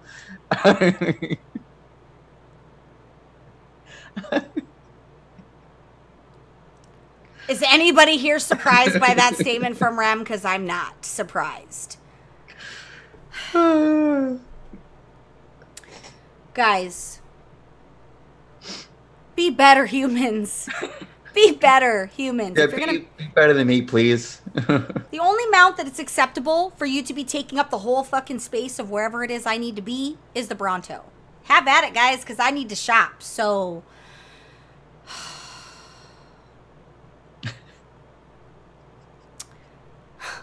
I was mad as shit. It was the day before yesterday. I was so mad. I mean, nowadays that definitely annoys me, but once upon a time I did that shit, and nowadays I feel bad. So You don't feel bad. You only feel bad because I'm making you feel bad. Rem, what'd you do this weekend? Wow. I did the raid and I did a little bit of chores. With the work schedule, I'm having a hard time to play any games, but making it happen, Captain. I did some leveling on my druid. I did some prep on the Horde tune on Belisand to go back to leveling her. And well, I never actually started leveling her. I was leveling the I was gonna say, yeah, because yeah. I was leveling the tiny one, which I could do that. But I want the druid before 8.1.5. I want the druid to be good to go. Mm-hmm. So that because I will talk about the dance and all that stuff next time. But the cool Terran is just calling to me, and I really wish I could be on the warlock, but I can't. But so I've been in prep mode basically. I am leveling the druid in war mode solo. Damn, son. Solo. I found that while doing the incursions, I thought, all my alliance guys are going to be there. It's not that big of a deal. I'll just hop in. Nah. Gabe was laughing his ass off because I'm literally like, oh, look, all my alliance friends. Oh, just kidding. They're all dead. I'm just going to hide behind this rock until they are all alive again. It wasn't as bad, but it reinforces why I don't like killing in war mode under 120. Like, I don't like seeing that random guy by himself. If you're with friends as a lower level and your friends are fucking my shit up, I'm gonna kill you. But that's just based off principle. Yeah, if it's 1 versus 1 or if it's like 5 versus 5, but not like 15 versus 1, then it's and not if you're just like minding your own business. Like, I'm not gonna keep trying to snipe, a lower level. But yeah, I got one shot. It was literally one shot. But I'm 112 now, which isn't a lot, but I have to do the stuff on Bell first to make sure Bell things are done. And I had to finish the war campaign stuff, and now that's done because I needed it done for the cool Terran stuff anyway. I think we'll talk about the requirements next week. I think I'm already attuned for everything. I think the last part was getting all your prereq stuff should be done if you've been doing the content around the war campaign completion is a requirement. But and you get to name a boat, which we're going to talk about that.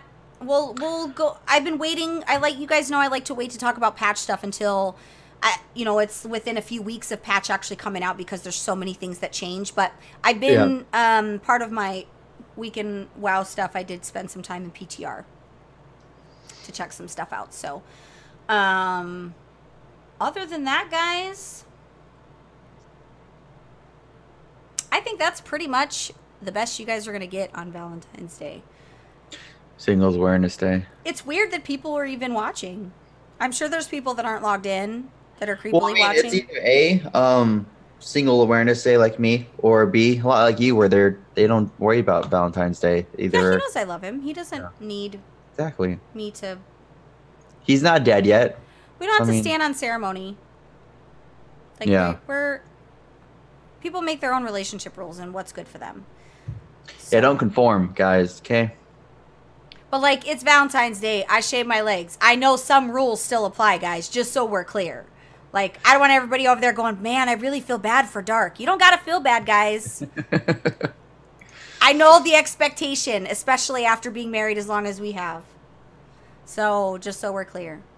I don't normally shower on show days, like hair wash. My hair is never usually washed on show day.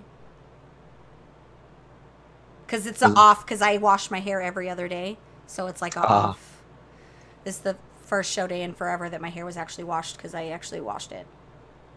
Normally it isn't. But I don't want anybody like tweeting to Dark, being how sad a life he has. Don't you worry. Busted out the razor today, guys. We're okay. Now that I've made it sufficiently awkward. That was a little awkward. Guys, we're all adults. We know what happens. Okay, I thank owe you 2 Nolan. donkey rolls. I owe 2 donkey rolls. So the first donkey roll is for Irish, and the second donkey roll is Sir Canolan. Sir Canolan. I can speak English. All right, here we go. I really need to have somebody like animate. Donkey roll. We need like a little version of like. Let me Well, see you saw that video of me doing it? Somewhere. It's on one of the drives.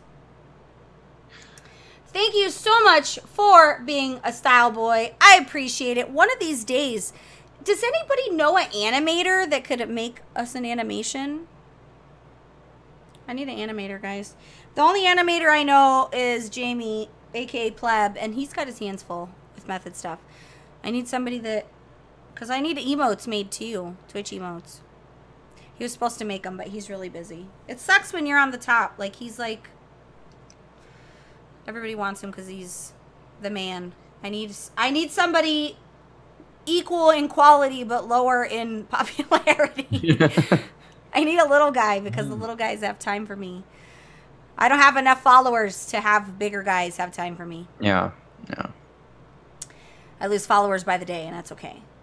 Most of them are bots that follow me. Like, all those followers I have on Twitter, which isn't really a lot, but they all matter to me. Every single person on Twitter matters. They're all... Like, for you to do emotes? Are you an artist? Are you gonna learn to do emotes? Listen, you can't abandon me, Angie. I don't know if Pleb's trying to steal you to Method. Oh. Listen, I'll fight Pleb in the street if he's trying to steal you from me. Literally, I'll fight him. I'll fight him in the street. That's how I do. I'm not scared. Guys, When it comes to brawls, I would definitely take you in a fight. I have these things on my basketball shorts, which you guys can't see, but you know the little strings to tighten the basketball shorts? Oh, the drawstring kind of thing? Yeah, you know how the end of it's like folded over and stitched? Sometimes. Well, they the have that stitching little like came out hardware. randomly, and now it's bugging me. So I don't know what I'm gonna do here. Do I feel like am I gonna cut it off? Like tie it off, and then just cut off the edge that's If you causing cut off issues. the edge, the reason they stitch it is because it frays. So if you cut off the edge, it's gonna fray and split. Yeah, Then I'm gonna have but you use a lighter, and you burn the hairs you burnt little threads that are off there. But then it's gonna be hard, right? No? I feel like there was a lot of places I could have went in that direction. So without making it even weirder, At first I didn't, but no. but it's gonna be not soft. So if I'm laying down and it's laying on the side, like I got duct tape. I'm white. Like I have several different versions and strengths of duct tape in my drawer, but just use a lighter to burn the threads that are. But then it's gonna be crunchy and it's gonna feel uncomfortable if like I'm laying down. I'm gonna feel it. It's gonna be like a little knob on the side of my hip. Ripe off the burnt side, because it's not plastic, so it's not gonna be like hard. It's just gonna burn it down so I feel like boys' versions of hard is not the same as girls. Probably. It's like the size thing. They don't have the. Anyway, not making it any more awkward. Guys, we're gonna get the hell on out of here. I have a lot of stuff that I need to get caught up on. I know I've been talking about the stream, and I was supposed to do stuff for the stream. I worked until 10 o'clock last night, guys. I'm not gonna lie. I worked. I worked and then I played games after 10. Because when I work all day, like, I'm gonna play games anyway, but I'm not gonna spend it doing other stuff when I want to do stuff that makes me happy, which is gaming. But I've been planning on doing that Saturday. Maybe we'll do later in the evening stream. I'm not actually sure. But until then, guys, I thank you for listening and or watching. I did get emails. If I have not responded to your email, it isn't because I'm an asshole. It's just because I've been writing passive-aggressive work emails. So I haven't really had the mental bandwidth. I haven't really had the mental bandwidth. Passive aggressive work emails are the best. You know, as per my last 7 emails that you didn't fucking read, no, the information has not changed. It's still the exact same 7 emails ago. Yeah, my email's been blown up this week because our regional manager's in town, so it's been... I'm the assistant to the regional janitor, so I feel your pain. Janitor? What? That's what my Twitter handle is and everything. I'm the assistant to the you regional You said the janitor. regional janitor. Yeah, I'm the assistant to the regional Oh, did janitor. you change it? You used to be the regional manager. Huh, that's the regional janitor. Has it always been janitor? Yeah. I thought it was a regional manager. I'm not even a janitor. I'm the assistant to the regional janitor. That's literally what my role in life is. I'm the janitor. Yeah, the friendly reminder emails, exactly. Or the, I didn't understand the first 10 ways you explained to me something really simple that I'm trying to convolute because I have to try to make it look like I'm making my money's worth. So they asked me the same fucking question 12 different ways. And it's like, look, it isn't that complicated, guys. Not Simple. sure if you saw my last email, but... And my favorite is always after these email chains. I really hope nobody watches. After the email chains, I get a Slack message that says, hey, can we hop on a call? No, we don't need to fucking hop on a call. We just had a 12 email chain. Why do I need to hop on a call when we just had a 12 email chain? What is the call going to do? To make sure you understand the email that I first sent so that you can reply to that email. You know what it is? It's because I don't like repeating myself. And I don't like doing You don't what? more than what I need to given a situation because I need to save my mental resources for the things that I need to save them for. So, and that could just be because to me, stuff's really simple. It's really easy. This, and this equals this. And then you always have that one guy, and it's always the one guy.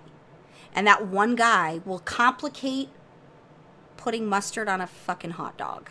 Like, it doesn't matter what it is. They will complicate everything. First of all, you don't put mustard on the hot dog. Yes, you do. Mustard and ketchup. You put mustard on one side and ketchup on the other, and then you turn the hot dog so it all melts together.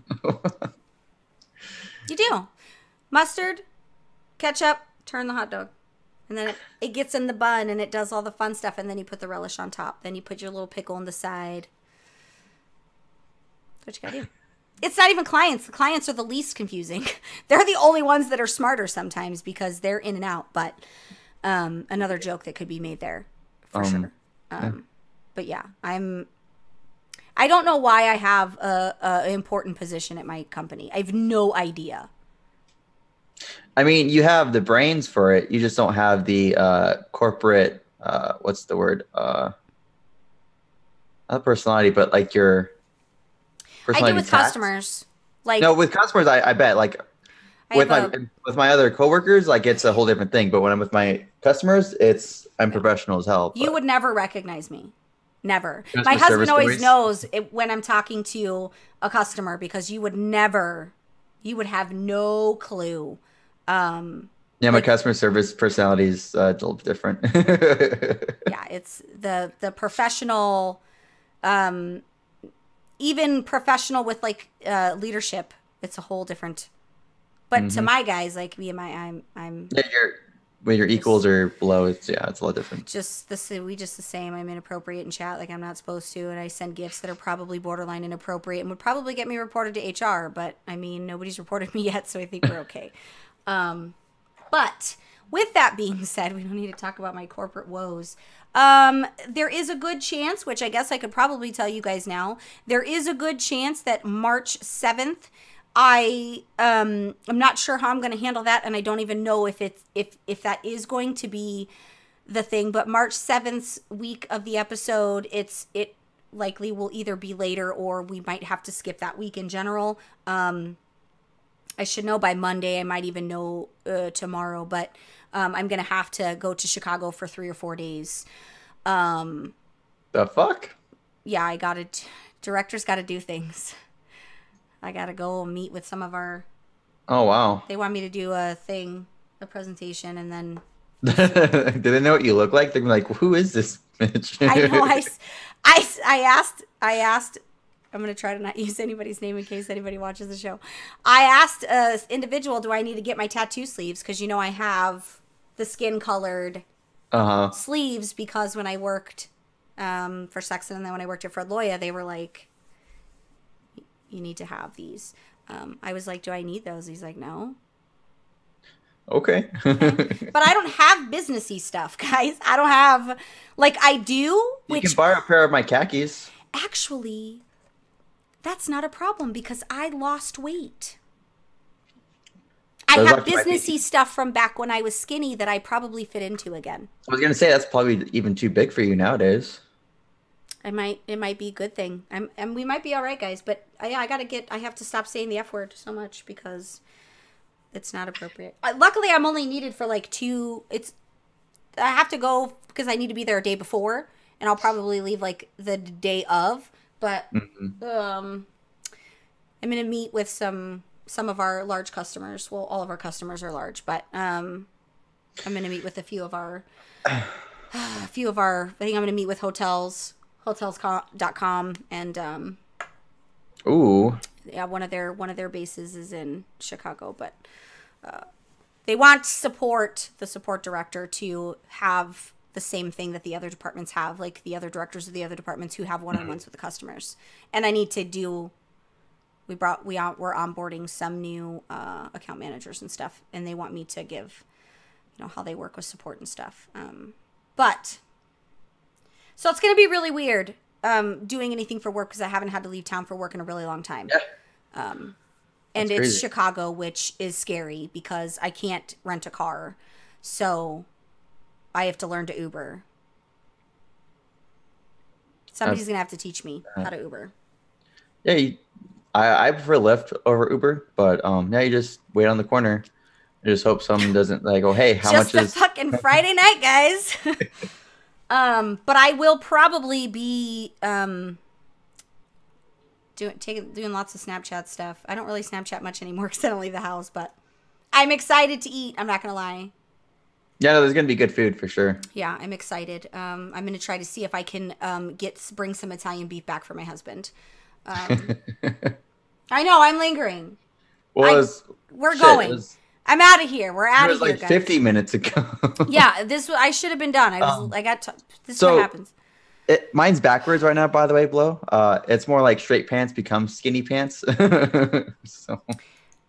Yeah, no, it never ends. I have to hard shut it off. That's the only thing I just have to. The show that never. I just have to hard shut it off. We just linger. It goes on and We talked about things that were not World of Warcraft related. This is why nobody listens to us anymore, except for you guys. And you guys are all that matter to me. But so. I need to heat up my noodles.